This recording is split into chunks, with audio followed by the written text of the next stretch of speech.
ఓం శ్రీ మహాగణాధిపతయే నమ. ఓం శ్రీ గురుభ్యో నమ. ఓం నమ శివాయ. మార్కండేయ పురాణంలో దత్తాత్రేయుని చరిత్ర గురించి తెలుసుకుందాం. ఇలా చెప్పగానే జైమిని విని ఆనందమును పొంది, పక్షి కులోత్తములారా, మహావిష్ణు స్వరూపుడైన దత్తాత్రేయుని చరిత్రను చెప్పవలసిందని కోరాడు.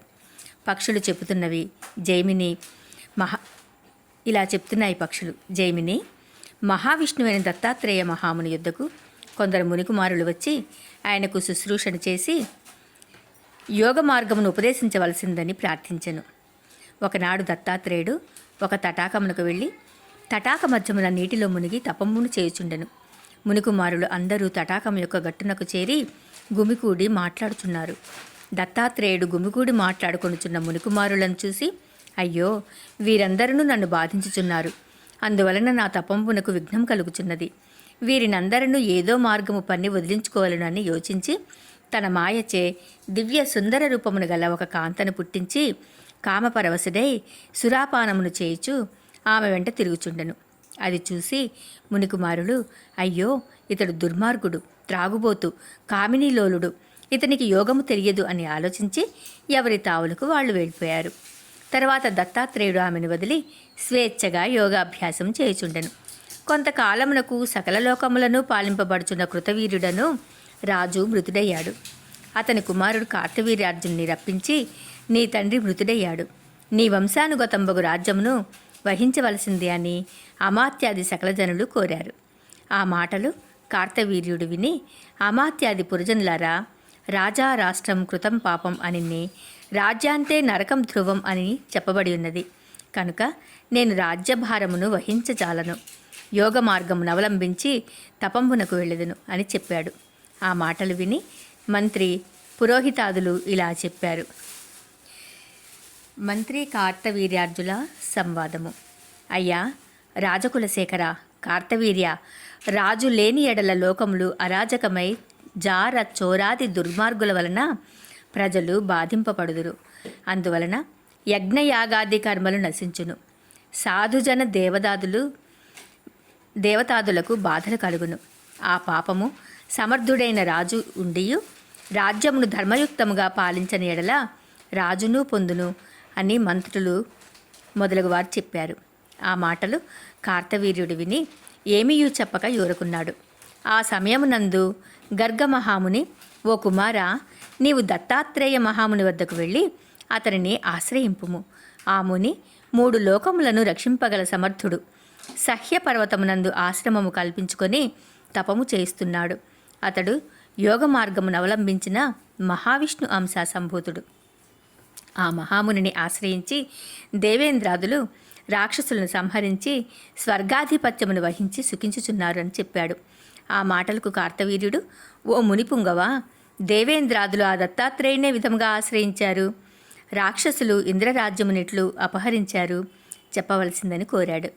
కార్తవీర్యుని మాటలు గర్గమహాముని విని, ఓ రాజపుత్ర, పూర్వకాలమునందు దేవదానవులకు మహాయుద్ధము జరిగెను.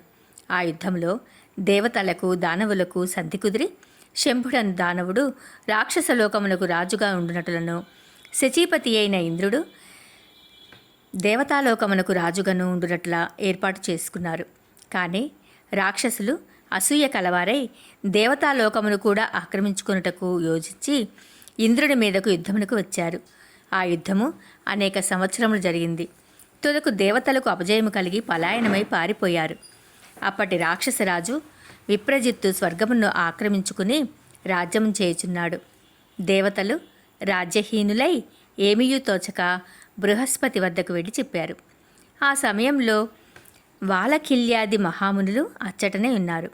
ఆ మాటలు విని బృహస్పతి వాలకిల్యాదులతో ఆలోచించి, ఇంద్ర, నీవు దేవతలతో కూడా సహ్యపర్వతమునకు వెళ్ళి దత్తాత్రేయుని ఆశ్రయింపుము, ఆ ముని మీకు జయము కలగచేనని చెప్పి పంపించాడు.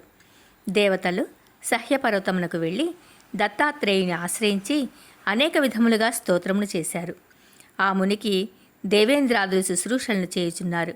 అనేక విధములుగా శుశ్రూషలను చేయుచున్న దేవేంద్రాదులను దత్తాత్రేయుడు చూసి, దేవతలారా, నేను సురాపానాది కామినీలోలుడను, నాకు జితేంద్రియతము లేదు. అటువంటి నన్ను ఆశ్రయించి ఏమి ఫలం పొందగలరు? పొండు పొండు అని పలికెను.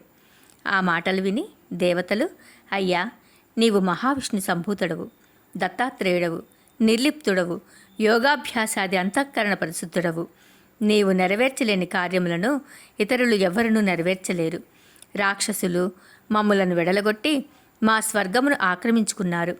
మమ్ములను కాపాడుము, విష్ణుమాయను పంపి మమ్ములను మోసపుచ్చకమని ప్రార్థించారు.